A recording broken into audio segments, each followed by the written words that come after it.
¿cómo encontramos una solución a todo esto? Porque usted dice que la solución no es el 155. No, claro.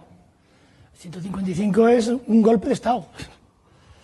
O sea, el 23F... ¿Va usted en la línea del delegado del gobierno de la Generalitat en Madrid, Ferran Mascarell? También lo define golpe de Estado, pero, hombre, se aplica la Constitución. No se salta la Constitución esta decisión del gobierno. Bueno. Pero tú y yo estamos de acuerdo en que el 23F fue un golpe de Estado. Y en el 23F no solo intervinieron los militares, también fue traída a colación la Constitución.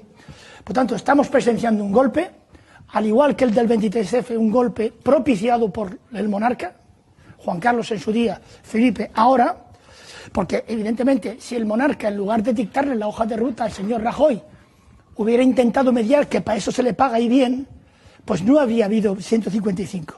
Yo te he dicho hace unos días que este 155 no nace solamente de la Constitución de Bonn, alemana, nace también de la Constitución de Weimar.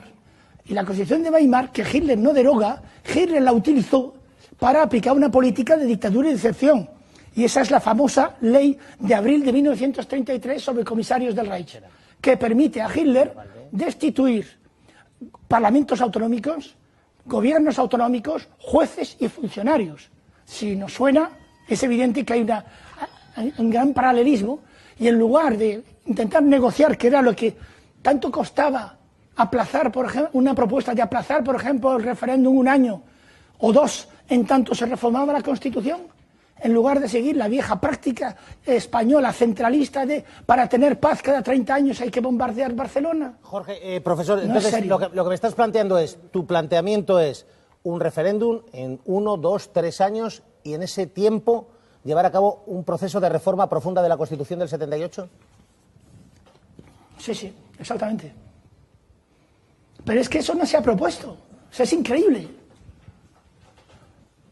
Por cierto, tú decías golpe de Estado por parte del gobierno con el 155 en la línea del gobierno de la Generalitat, pero el gobierno de España lo que dice es, ¿por qué hacemos el 155? Te leo literalmente.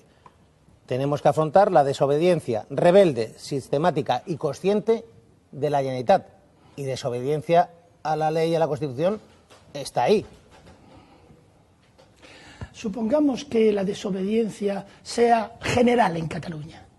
No lo es todavía, pero supongamos que fuera general. ¿Quién tendría facultad para decidir que eso es ilegal? Pero vamos a ver, hay una cosa que es evidente. ¿Cómo se pueden atrever los del tripartismo a hablar de negociación, cuando en estos momentos Cataluña está sometida a una auténtica guerra económica? A ver si bajamos un poco el nivel, que el gobierno español está propiciando la huida de capitales y la huida de empresas de Cataluña, y eso se llama guerra económica. Yo, fíjese, profesor, no sé si es el gobierno de España.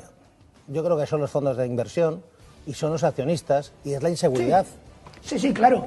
Sí, pero se ha votado en el Parlamento español. El capital, y lo sabe usted bien, que no tiene corazón, ni sentimientos, ni ideología. Sí, de acuerdo. Sí, totalmente de acuerdo. Pero el señor ministro de Hacienda y el señor ministro de Economía le han dado un empujoncito al capital, ¿verdad? Haciendo legal que puedan salir pronto, deprisita. O sea, el colmo, es el colmo.